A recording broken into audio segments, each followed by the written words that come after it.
מתכננים לטוס לבודפשט? אם כבר טסתם, אתם בטח יודעים שהיא מלאה ברחובות יפים, תרבות עשירה ואתרי קניות.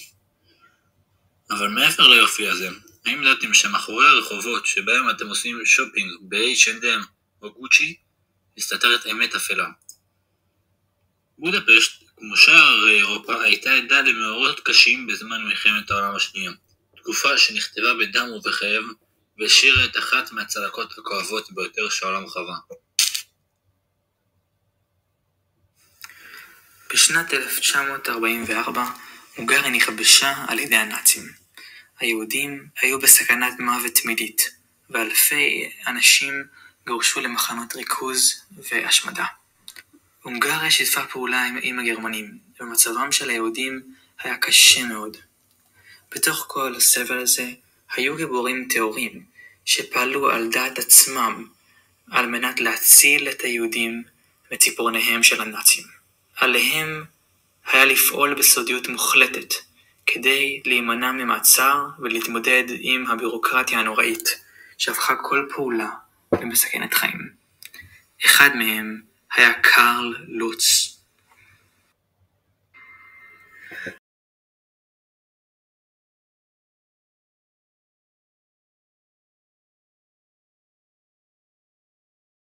קרל לוץ נולד בשוויץ בשנת 1895. הוא גדל במדינה ניטרלית, רחוק ממה שקרה באירופה באותה תקופה.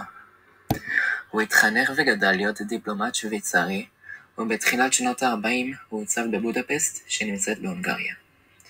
עם כיבוש הנאצים במרץ 1944, קרל לוץ החל לנקוט במעשיו ההירואיים.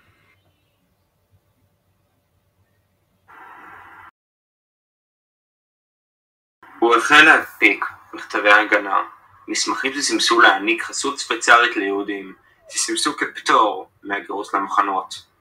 לאחר משא ומתן עם פקידים נאצים גבוהים, כאדולף אייכמן ואדמונד וייסמנר, ובהסכמת השלטונות ההונגריים, הנפיק לוץ כ8,000 כתבי חסות.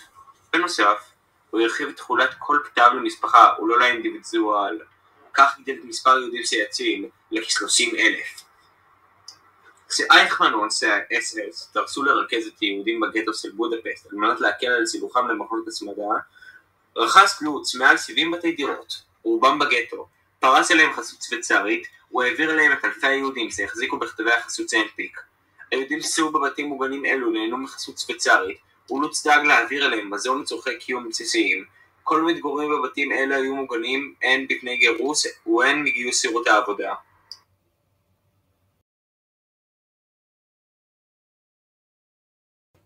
לאחר המלחמה, קרל לוץ לא קיבל את ההכרה המיידית שהוא היה ראוי לקבל, אלא שוויץ ביקרה את פעולותיו.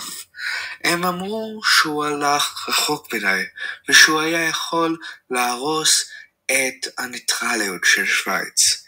אך בסופו של דבר, בשנות ה-60, ההכרה כן הגיעה, וב-1964 הוא היה מבין הראשונים שהוכר, והשוויצרי הראשון שהוכר כחסיד אומות עולם על ידי יד ושם.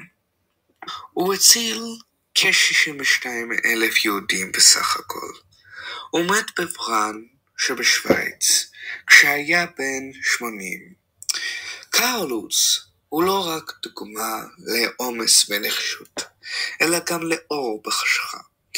גם כשנראה לכם שהמצב היום ונורא, כל מה שדרוש הוא ניצוץ אחד קטן שיכול להדליק שינוי גדול. לא כולנו מחכים.